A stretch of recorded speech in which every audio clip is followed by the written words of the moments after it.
Hello, I'm your host, Kelly Eckhart, and welcome to the Future Edit.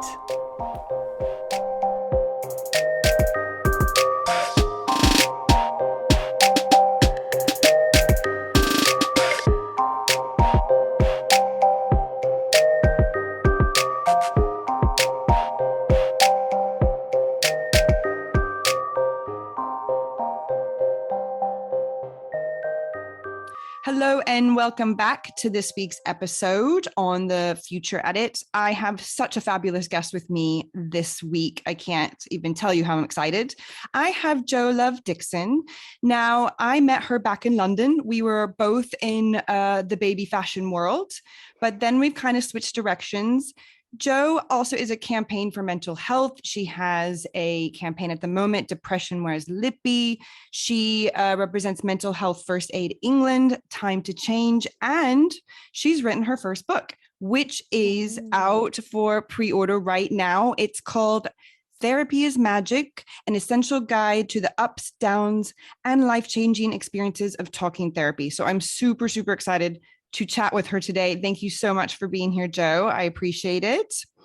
And so let's start off with introducing yourself, give you a little bit of background, and then we'll talk about your journey to therapy. Thank you so much, and thank you so much for having me. It's so lovely to connect and and be able to be here. It's always a super hard question to answer. It should be simple, right? But it's not. I have my finger in a lot of mental health pies. I kind of always have done, and I've pivoted around. Okay. I'm currently working for a perinatal, so not everybody knows that phrase, but basically maternal mental health charity. So it covers, perinatal means it covers the pregnancy and post-birth time, and it's all, postnatal depression, postnatal anxiety, and all the plethora of things that can affect a mother's mental health and family's mental health in that time.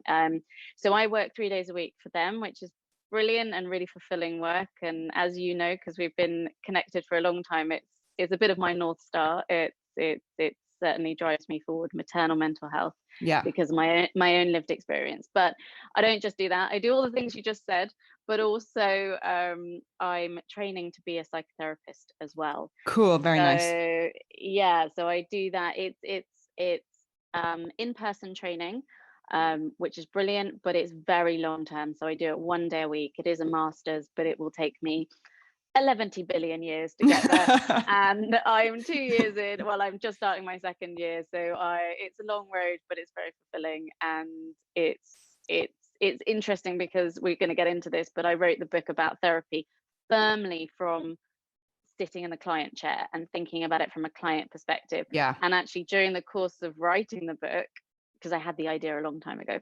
Yeah. And during the course of sort of doing the book proposal, well, getting an agent, doing the book proposal, getting the deal, writing the book, I then started the training as a psychotherapist. So there's a really big arc, and so there's a lot to delve into. And so I guess wherever you want to start, really. Yeah. So you were a lawyer before, correct? Yes. Okay. Absolutely. So how did you come from being a lawyer to going into the kids world, then, having your own kids, learning about how crazy depression can be as a mother and how hard it is? Everyone's saying, oh, having a baby's so wonderful, but there's a lot of things that go with it. Kind of give that journey first. Yeah. And then we'll go from there. Yeah, no, that's really good. Yes, so I was a lawyer for the best part of a decade. I worked for a big American company in London. So you can imagine what that was like. And I loved it. I really loved it till I didn't love it. I am a A-type personality. I'm a perfectionist. I had I had a partner, but I had no children. I was full on, and I loved that full on life. It wasn't good for me. I did do cycles of burnout, recovery, burnout, but I didn't know how to ever get myself out of it. Anyway, so then I became a mother, and it's a very long and windy story, but as you know, but obviously the listeners may not know, I was very poorly mentally when I had my little person, and I physically wasn't great either. And I really hit rock bottom. I found motherhood very, very difficult. The expectation was Mm-hmm. that I was one of the first of my friends to have it. The expectation was that it was going to be really easy. No one, she's now 6.5, no one back then, at least in my sphere, was talking about um, mental illness and motherhood, really. Yeah. I mean, I remember going to the classes and they said, you might feel a bit, get the baby blues the first few days. And, it's rare, but something might develop. But it's one of these things, when you're pregnant, you're told all sorts of things might happen to you. And you haven't even got a baby, you haven't given birth yet. There's so many risks, and you might get this, you might get that. Be careful about this, be careful. Yeah. So it wasn't majored on it at all. Just wasn't there.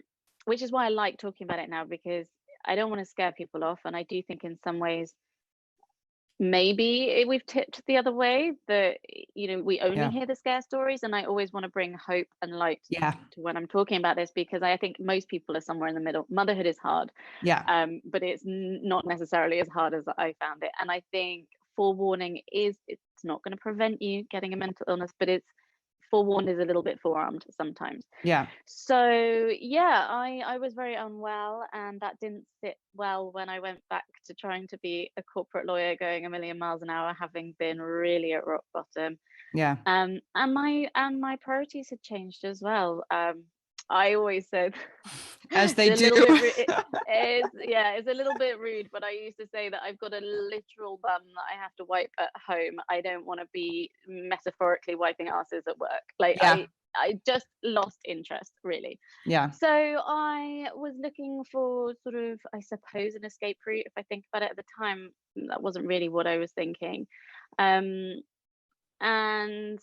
this is where we met. I had an online marketplace that it wasn't just fashion, but I know that's how we connected, but it had baby and mum gifts and clothes, and I wanted it to work a little bit like, and it did, a little bit like Etsy or Not on the High Street, but purely those really lovely gifts that as a mum you just don't have time to be searching the internet, and there's so much out there, and I felt really overwhelmed by it. And I gave percentage, so I took a little tiny commission of every sale, because I was selling on behalf of other people, and I gave a percentage of every single sale to maternal mental health charities. And I didn't want to do percentage of profits. I think we talked about this at the time. I never made a profit. It sort of covered itself. It was an okay business model. But I think people underestimate with marketplaces that you're going to earn a lot more than you do, but really you don't. tiny pence, and you need lots of them, and that's why there's these big ones that exist, unfortunately. Me and my me and this, but what it did do for me was kind of scratch that itch of wanting to give back, wanting to help other people, wanting to start talking about this, because I felt that no one had.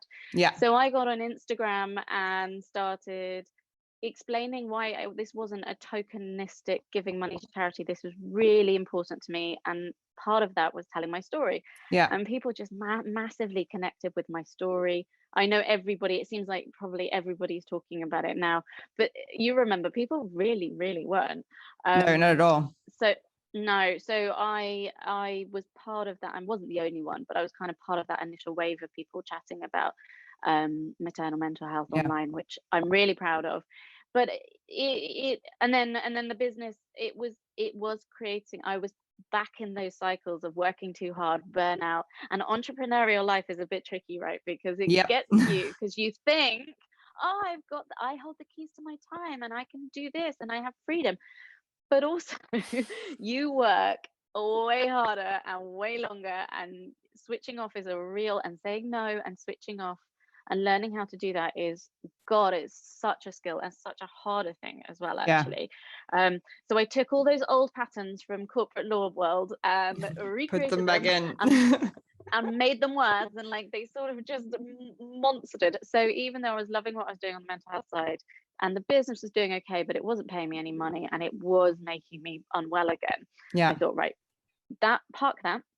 And that was such a hard thing to do because it was Yeah. quite public. I had oh god, I think we had 200 sellers, thousands of products. I Yeah. had quite a big following at that point in time, and having to say I can't do it all, I can't do it, was a life lesson, a Yeah. life edge, a learning edge, we would say in my new world.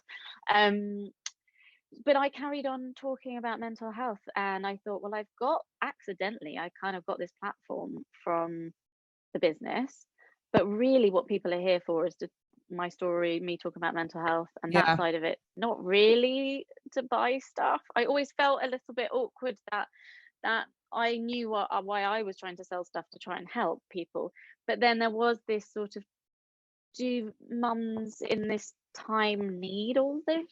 Yeah. Like, do we need this stuff? Like, and there was this tension between, I knew my intentions and I knew what I was trying to do, but also, really, Yeah. it's a bit, you do you see, and I started to become, as well as everything else, like slightly more uncomfortable with that line and where that was. So anyway, so I left the business behind but carried on the mental health stuff, and then basically had put my finger in lots and lots and lots of pies. I've done lots and lots of different things, as you were saying at the top there. But I started again to feel like raising awareness is amazing, but it's only one little part of Yeah. puzzle in my Yeah. head. And I was like, I didn't have a word for it, and for a long time I was calling it the dot dot dot, like the ellipsis, the like awareness raising, but now what?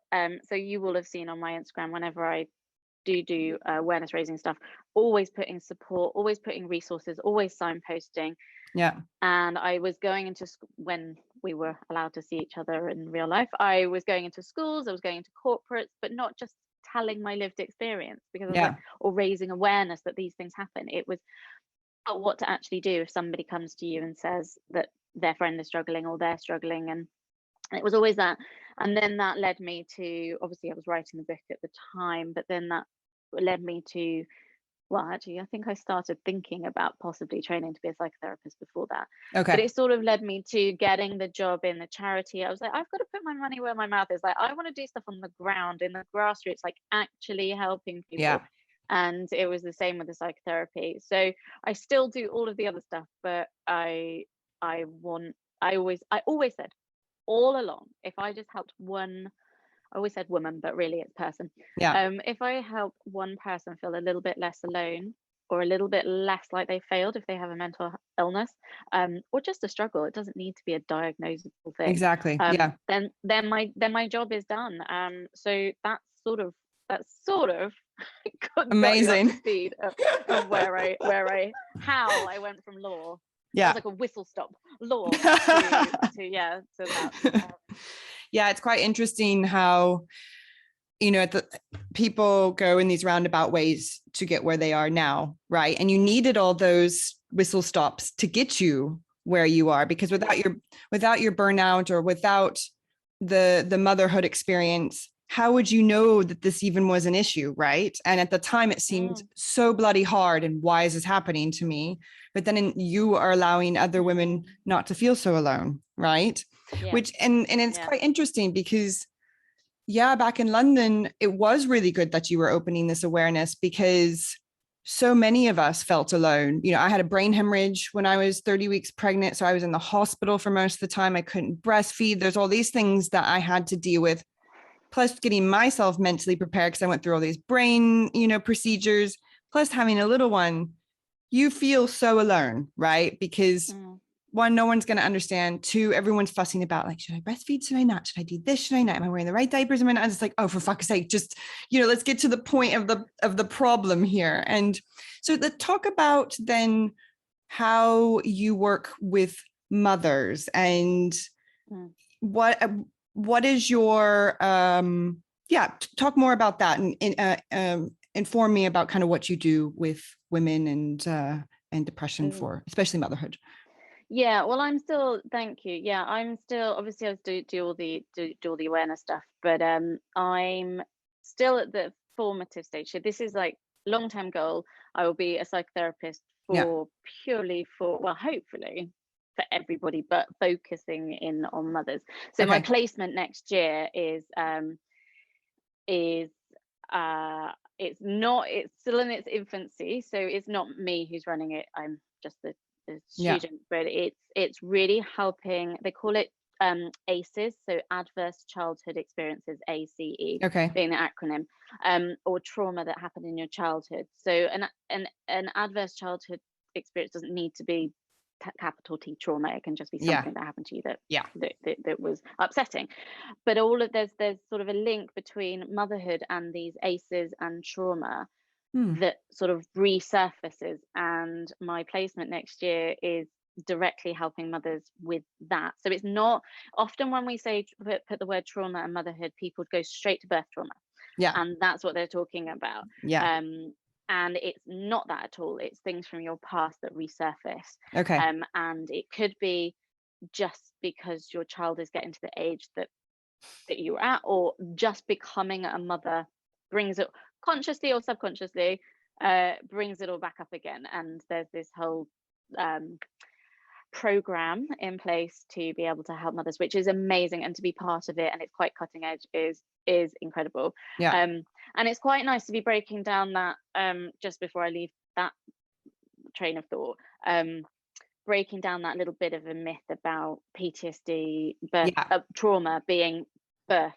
So I don't know if I told you when we knew each other, but I had all sorts of postnatal issues, but I actually ended up developing PTSD from the mental illness, because it was so bad that it was a trauma in and of itself. Which I had no idea you could get, but I mean, I suppose it makes sense because trauma is relative, and it was quite harrowing what happened to me. And the trigger that I had, the reason that I was diagnosed with it, was I found, and this, gosh, you might be able to relate. I think I found it so difficult. Was the trigger was being alone with my child. So I would, obviously, as a mother, you generally have to spend quite a lot of time on your own, whether you've got a partner. I mean, obviously if you don't have a partner, but even if you've got a partner, like, I was a primary caregiver, and I would try and do absolutely everything, not totally unconsciously, but to avoid that situation. So we'd always be out, or if my husband was away for work, I would always not have a second where my mum, who lived 150 miles away, wasn't there to help, because I thought, well, in my head I thought I couldn't cope, but what was actually happening, it was like anxiety triggers. And it got to the point where my partner would not, they go off to the loo and they start playing their game, and they're about an hour just on the toilet. That would trigger an absolutely huge panic attack in me, because I would be with her. She's perfectly well behaved, she's a lovely child, she's a joy to be with. I have to say, I adore spending time on my own with her now. But it was only then when my therapist started hearing about this that it started to click what was happening to me. So I had EMDR, which is a trauma therapy for PTSD, for that, but also for a few other things as well. So it's just breaking down some of these myths. And I know it's slightly different to what I was saying about the placement, but we can often get caught in a bit of a rut with things, and we're all human and we're all different, and our mental health is just as complicated and complex as our physical health, and they're obviously linked. And then just to finish off your question, so the charity I work for, 3 days a week, they are, well, it's a bit complicated, so I'm working on a project that 3 charities came together and realized there was a bit of a need to map like the grassroots provision. So a lot of the voluntary and the voluntary and community sector groups out there doing amazing work on the ground, but nobody knows where they are. So we're trying to map them all in a clever and tech way. This is where my whole my law days was all in tech as well, but also the business that I had. So lots of that has been lots of transferable skills. And yeah, so speaking to organizations all the time about what they're doing, making sure that they're safe, because whatever goes on the map has to be they have to have their safeguarding procedures in place, and we have Yeah. to make sure that what parents and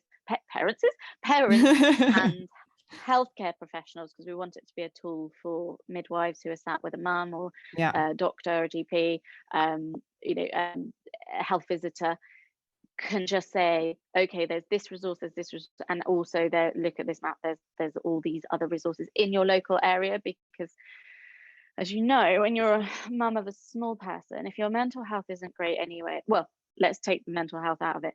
You have a small baby, getting to the end of the road, getting out of the house is a Herculean task. You're in so and of tired. itself. Yeah. Yeah, like, and the nappies and the this and all the things you've got to do, and like just getting over the threshold is fucking hard.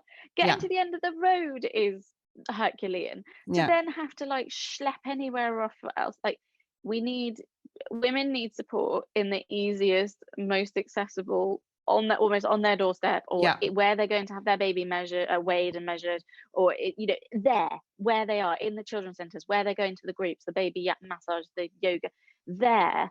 And then they can start to see that it's there, have the conversations, and get the support and get the help. Anyway, sorry, I'll get off my soapbox. No, but I mean, that's so to interrupt you, that's amazing though, because that's exactly, it's all about resources.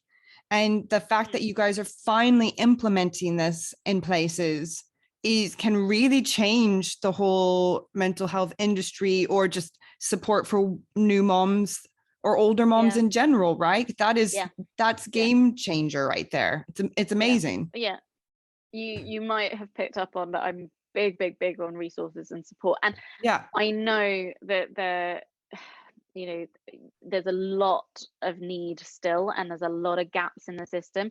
But I mean, come on, we need to be making sure, because the voluntary and community sector as a wide sector actually do pick up and sort of plug the gaps of where the NHS or other organizations people fall through. And it's often these grassroots amazing things, but how would you know? Like, you won't. It's all word of mouth, or and sadly, because of funding and because of just the nature of these groups, often they don't last for very long. So the turnover, so you might have researched it, found it, and then it's not there when you've turned up, and like that. So we're trying to make it quite a clever, intuitive. It works like Google Maps. It's brilliant. So you just type it in and then they'll all pop up. But obviously, like I said, the sort of making sure that it's all proper and done correctly, not trying to push it out too fast, just sort of softly launch. So I think actually when this is released, it might, no, actually I can't say, no, it'll be soon, but there won't be much on the map to start with, because we're trying to grow it quickly, but not grow it quickly, grow it slowly.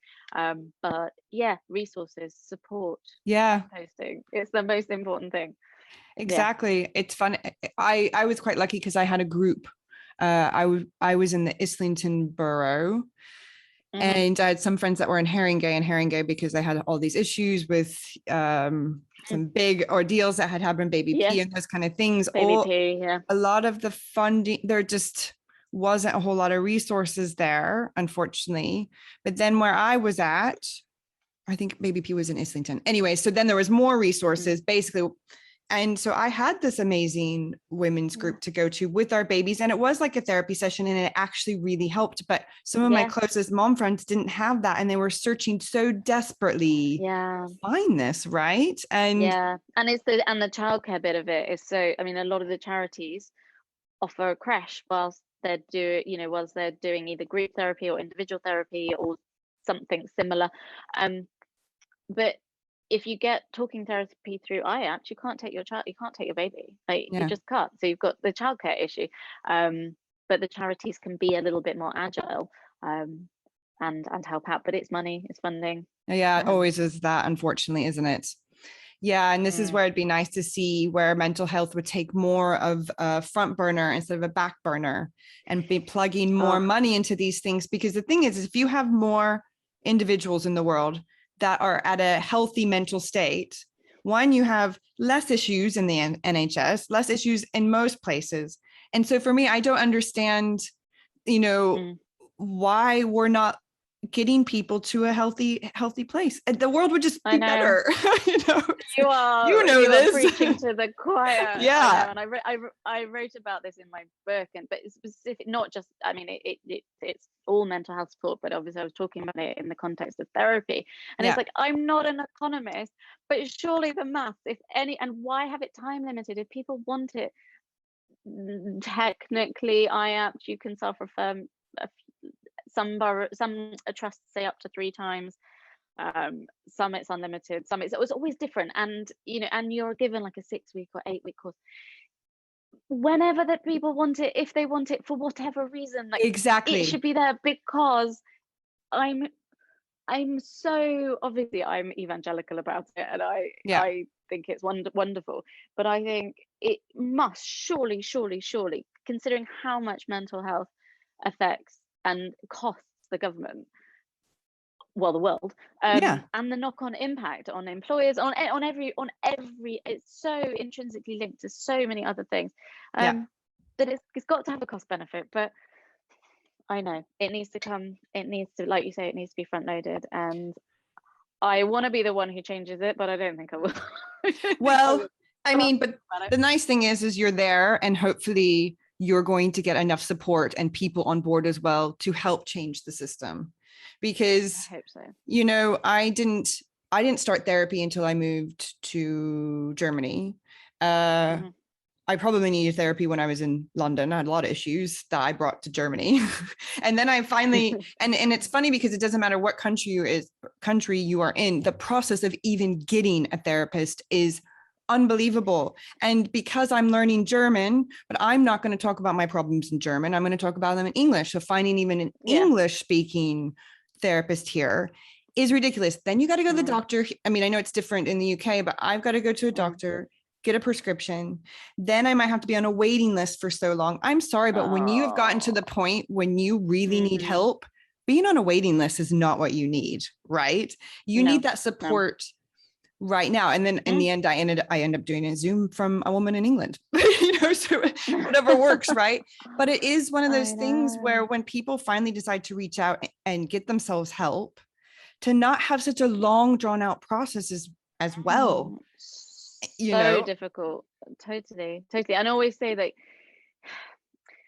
this is part of the whole barriers thing, but to be able to access therapy whenever you want, and ideally before you actually need therapy, because I feel like even though I go to therapy for my mental wellness rather than a mental illness at the moment, the need is a sort of is a bit of a fuzzy. I feel like it's a bit of a fuzzy because maybe I don't need it, but I still want it, but I do need it because it keeps my mental health in check. So maybe I do anyway. But need as in you're at a point where you really would benefit from some support.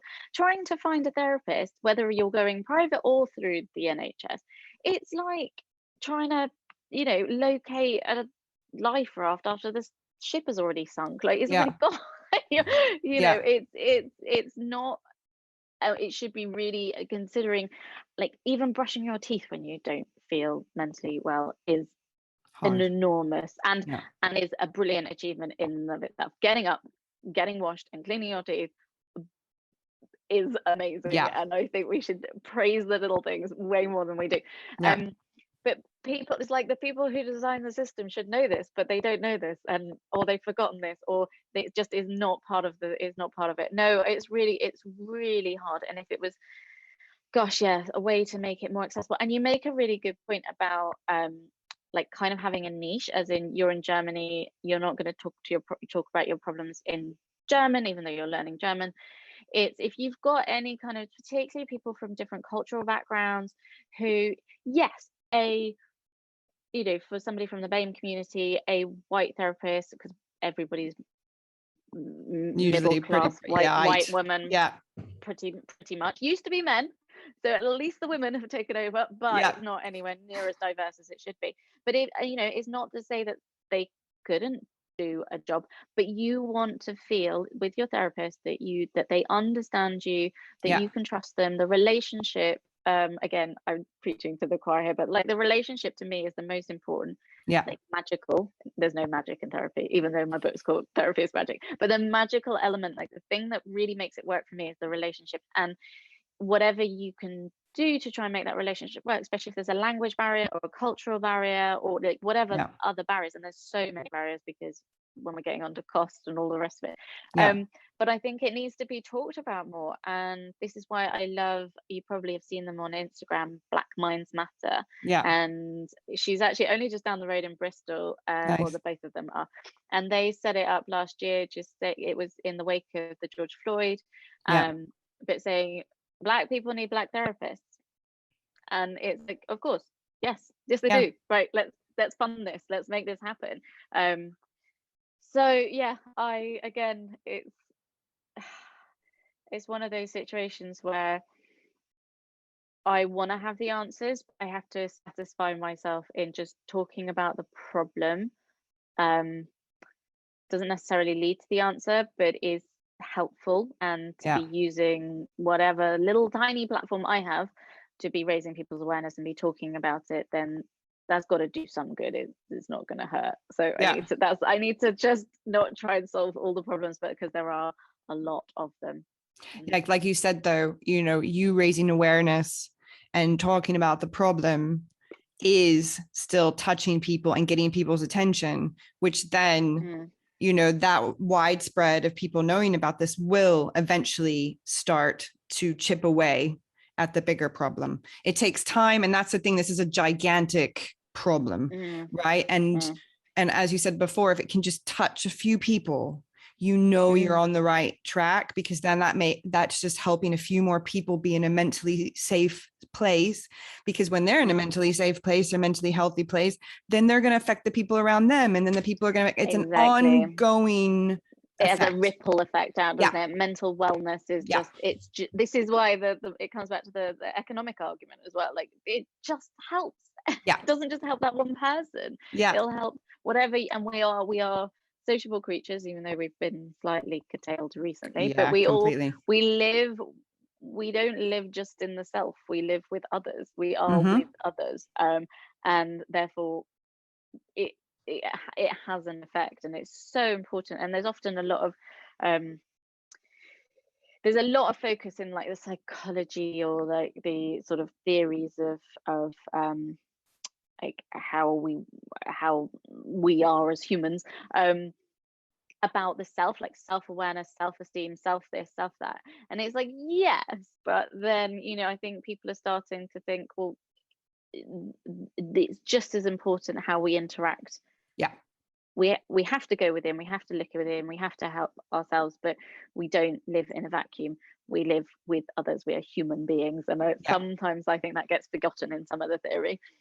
No, you're absolutely right, because I had a conversation with someone about this recently, about do the inner work, go inward, fix yourself, but also realize that you're in a community, and it's also your responsibility to take care of those people in your community and your family and around you, because when everyone is in a positive place, I mean, then it's even more magical, as you say. It's so let's talk about your book, because I love the title, by the way, Therapy is Magic. I know you said there's no magic in it, but I do believe that there is.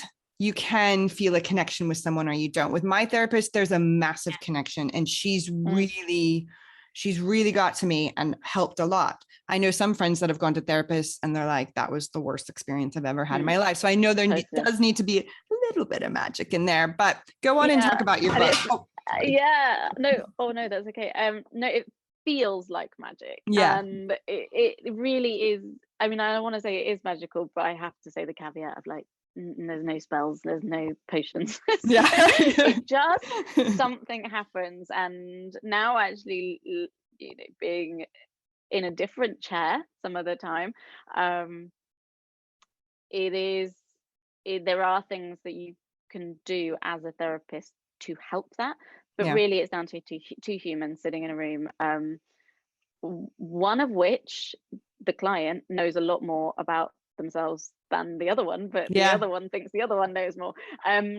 But so the book, I wanted to write I love therapy, and I've talked about therapy for years, and you will have seen me doing this. And I used to Yeah. do this thing called Therapy Thursdays, and it was all to try and break down the stigma of therapy, because I was saying I was going to therapy, and people just assumed it was for my postnatal depression, for my mental illness at that point in time.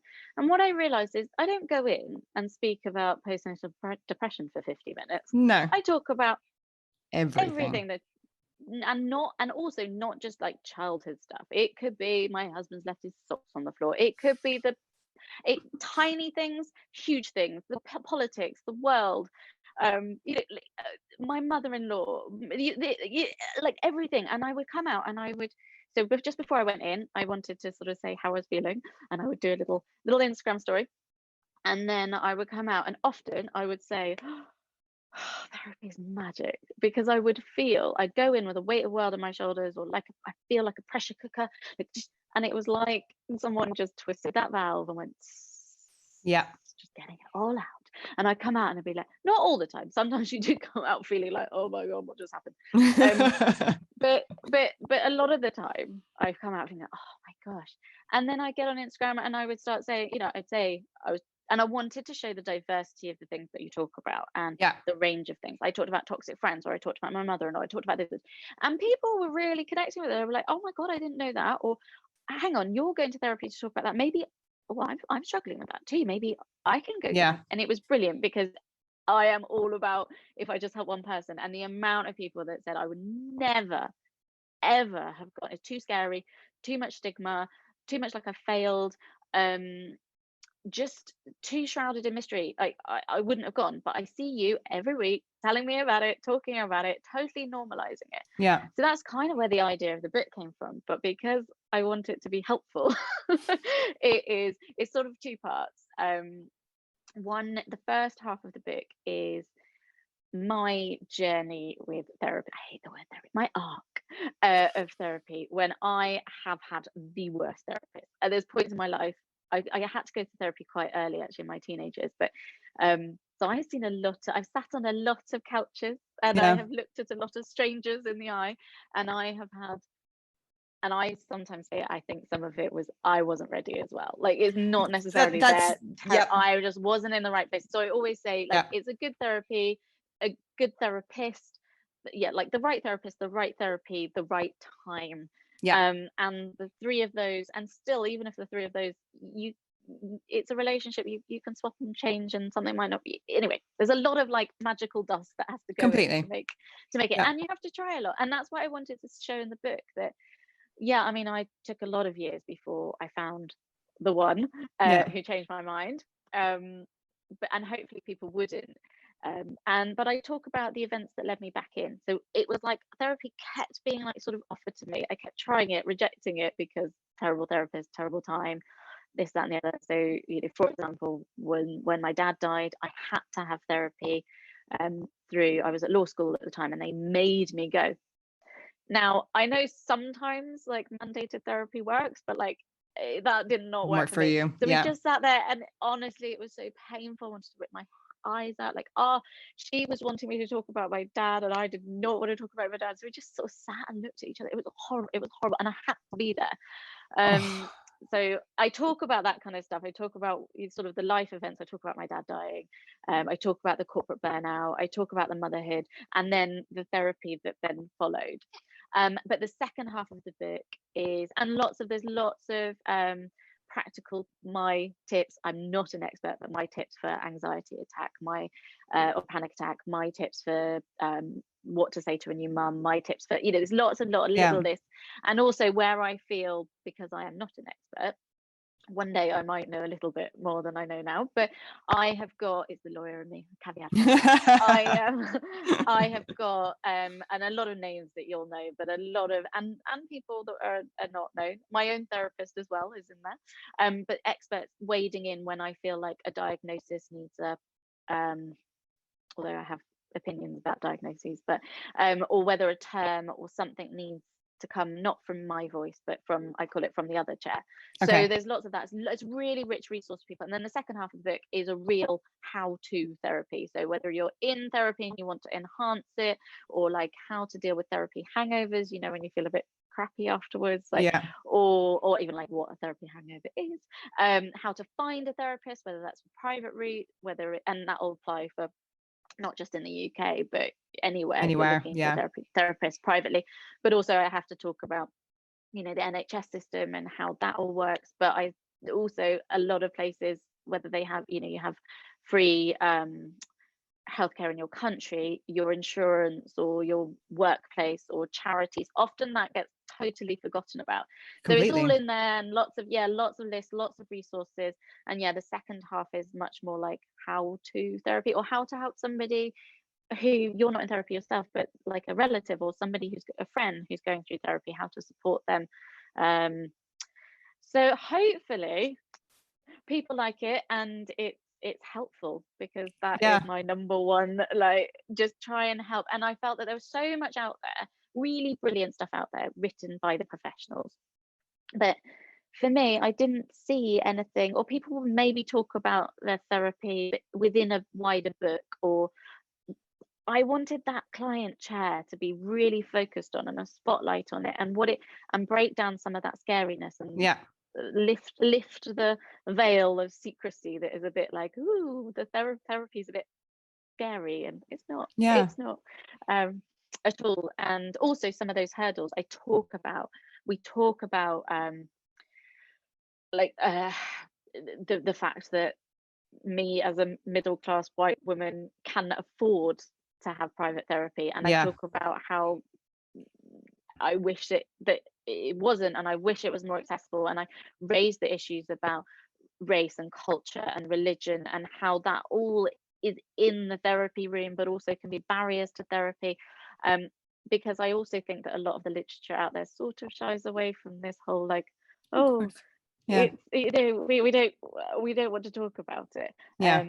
But I felt a freedom of being writing it from the client perspective, of which I still am. I have weekly therapy. I'm not a qualified therapist yet. Yeah. It was missing, and really important, and hopefully helpful. Yeah. Well, I mean, you've hit the nail right on the head. Is a lot of times, yeah, people like an expert opinion, but most of the time you walk away feeling a bit better about yourself, or a bit more reassured when you've heard someone else's story, right? This is Yeah. because then it makes you feel, oh, well, she can do it. Oh, I can do that too. Or like you said, it eases this whole speculation and preconceived idea about what what people think about therapy. And it's actually, like you said, it's funny because my husband came to me one day and, so what do you talk about at therapy? Like, do you talk about me? And I looked at him and I said, most of the time I don't talk to you about you at all, because right now you're not my concern. And the fact that you feel a little bit insecure that I might be talking bad about you, I'm like, right now I'm talking about kind of where I want to go with my life, or being a mom to Edith, or I have this fear, or, it's like, like you said, sometimes I do talk about you because you're just being an absolute messy man and I can't handle it anymore. But it's not, a lot of times it's about more you than it is about someone else, right? Somebody else. And I'm really glad you brought that up, and I don't talk about it in the book. But it's a really, actually, I wish I had, like, it's a really good point, especially some friends would be like, if I've fallen out, or didn't have a great relationship, they'd be like, you're talking about me in therapy, I know. And it's like, well, maybe, but also a lot of the time, no, I'm talking about It's something not else. about Well, I'm not, you. but I might be, but it's that thing of like, if you think this, I think it's a post, I think it's an Instagram, like, if you think this post is about you, oh, what does it say? I don't know, but it speaks volumes. But then I almost had the opposite with my husband. He said to me, I said to him, I talk about you in therapy, and he said, oh yeah, of course, I thought you would. So it's almost the opposite. I mean, but you're 100% right. Like, he only comes up because of how he's affecting me, not like, how can we change him, and like, he's got this strange thing, like, or he's struggling with it. It's like, that's not it. It's how it's sort of impacting, if it is impacting, and it's not really. And it's like the only space where you can sit with witness, and it be purely about you, Yeah. and it be your it is a form of self-care. Like, it's your, I always say hour, but like, it's your 50 minutes Yeah.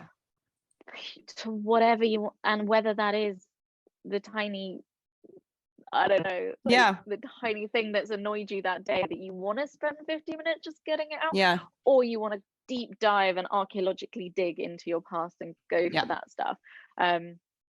And there's very few, I mean, there's different types of therapy, and I talk about that, but there's very few therapists that won't allow the client to talk Just, about what they want to talk yeah. about. There's some that are a bit more directive, like maybe if you're having CBT, like for an issue, it's a short Yeah. form, they won't let you waffle on too much. They'll be wanting to get to wherever you need to be getting Yeah.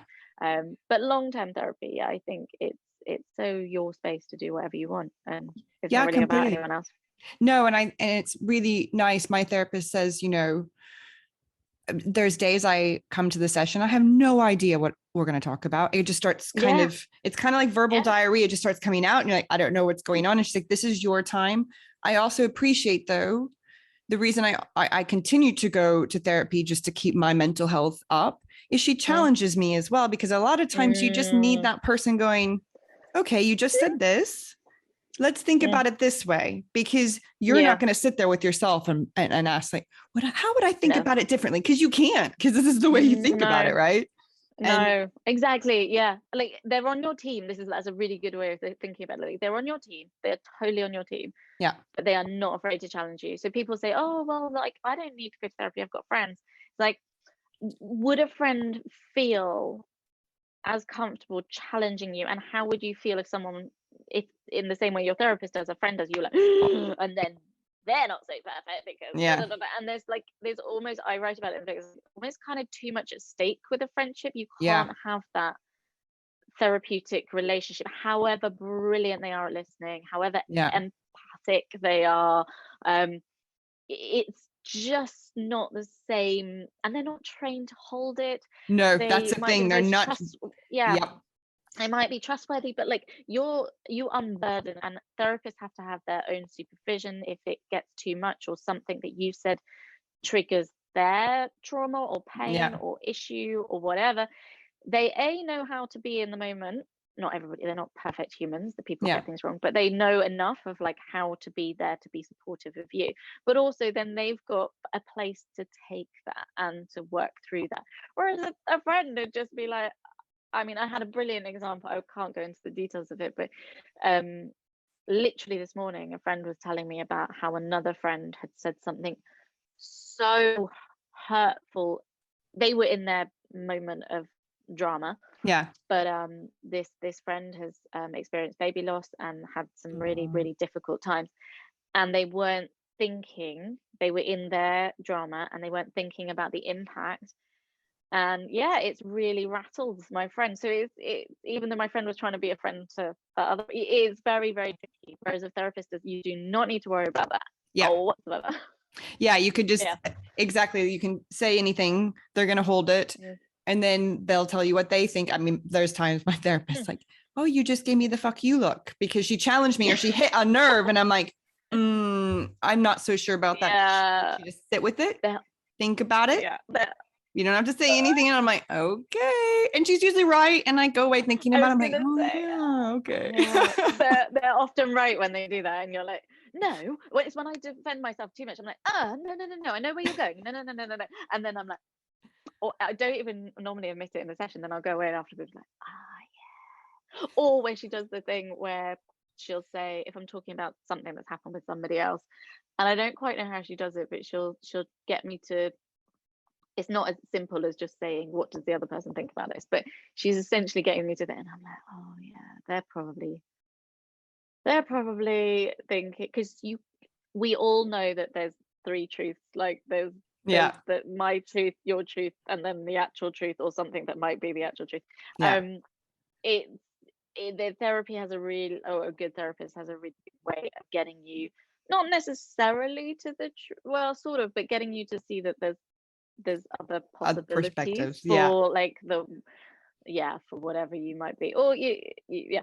I find I do a lot of projecting on things, and she's like, "Is there a little bit of projection again?" I'm like, because it's nothing that they have done. It's my reaction because of my beliefs, or like the way I was brought up, or it's my shit. And like, this is the bit on a tangent here, but this is what I love about now training to be a therapist is the first few years. Obviously, we learn about theories and ways to be with a client and all of that good stuff, but a lot of it is the self as well, and so that you know where your boundaries are. I know where I am, and so when I'm sitting with another and holding space for the other, I know when their shit has crossed into my shit, hit it, and I'm having an emotional flare from it, how much of it is mine, where mine ends, and how much is their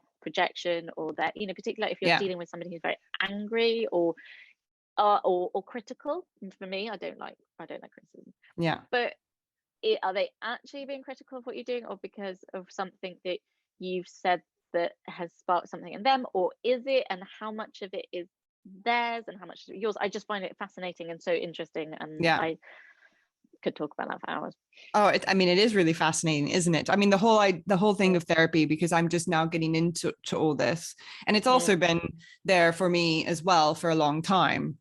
But I'm also, and all about, a lot of us, therapy is good because you start to realize what's really meant for you and what's not, what you should be doing, what you shouldn't be doing. It's all this expectation of society. And this is such an important thing when you open yourself up and go to therapy. You start to realize what you really need, what your core values are, and find out that actually you've been living this life that's not even yours, because you've been living it for someone else, and that doesn't make any sense to me. No, especially like our childhood, what was expected of us, how we were brought up, they call it conditions of worth. So what were the things that we had to be or behave like, or what made us worthy in our parents' eyes, normally our parents. And I realized that I totally was living my parents. These conditions of worth were not my own conditions of worth. Having a big career and money being the marker of success, like, no, money helps you be comfortable. Money does not, for me, make me happy. I was miserable earning the most amount of money that I ever had in my life, because they're not my conditions of work. They're not mine. I was living somebody else's, and therapy helps you see that. And there's lots of other, like we've talked about, but there's lots of other things that are therapeutic, and like so many things out there that are therapeutic, of which I love. But for me, nothing is the same as therapy. When people say gardening's my therapy, and I'm like, it's my own little bugbear, but I'm like, it's therapeutic. It is not therapy, because therapy for me is like something that is so specifically therapy, and it's brilliant that people have therapeutic activities, and maybe that's all they need for their mental wellness, and I know that that's what it means. That's what they're saying. That's what they're saying. But I'm like, no, therapy is therapy. And do you, because when you're still just studying now and you're a big advocate for mental health, but are there things that assist your therapy that really help? Do you meditate? Are there certain things that you find that it's kind of a bigger magic when you combine them together? Oh, absolutely. So we have to, through our course, we have to journal. And I love journaling.